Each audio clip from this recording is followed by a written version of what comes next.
আসসালামু আলাইকুম বন্ধুরা।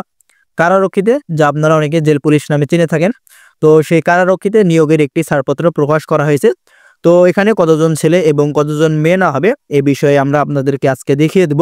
ভিডিওটি শুরু করার আগে একটি রিকোয়েস্ট, যারা এখন আমাদের এই চ্যানেলটি সাবস্ক্রাইব করেনি অবশ্যই আমাদের এই চ্যানেলটি সাবস্ক্রাইব করে আমাদের সঙ্গে থাকবেন। তো এখানে দেখতে পাচ্ছেন সুরক্ষা সেবা বিভাগ, স্বরাষ্ট্র মন্ত্রণালয় ওয়েবসাইটে কারা অধিদপ্তরের এই কারারক্ষী এবং মহিলা কারারক্ষী শূন্য পদের ছাড়পত্রটি প্রকাশ করা হয়েছে।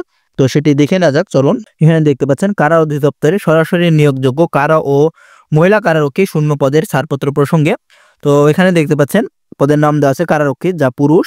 এখানে আপনাদের 17তম গ্রেডে 9,000 টাকা থেকে 21,800 টাকা বেতন দেওয়া হবে এবং আপনাদের এখানে লোক নিয়োগ করা হবে 378 জন। এবং মহিলা কারারক্ষী আপনাদের এখানেও 17তম গ্রেডে বেতন দেওয়া হবে 9,000 টাকা থেকে 21,800 টাকা পর্যন্ত। এখানে আপনাদের মহিলা কারারক্ষী নেওয়া হবে 127 জন, যা সর্বমোট 505 জন লোক নেওয়া হবে। এবং এখানে দেওয়া আছে দেখতে পাচ্ছেন, উল্লেখিত পদ পূরণের ক্ষেত্রে যদি আদালতের কোনো নিষেধাজ্ঞা থাকে, কোনো রিট মামলা বিচারাধীন থাকে, কোনো মামলার রায় বাস্তবায়নের বিষয় অপেক্ষমান বা প্রক্রিয়াধীন থাকে, তবে আদালতের নির্দেশনা যথাযথভাবে বাস্তবায়নপূর্বক বিধিবিধান মোতাবেক শূন্য পদ পূরণের কার্যক্রম গ্রহণ করতে হবে।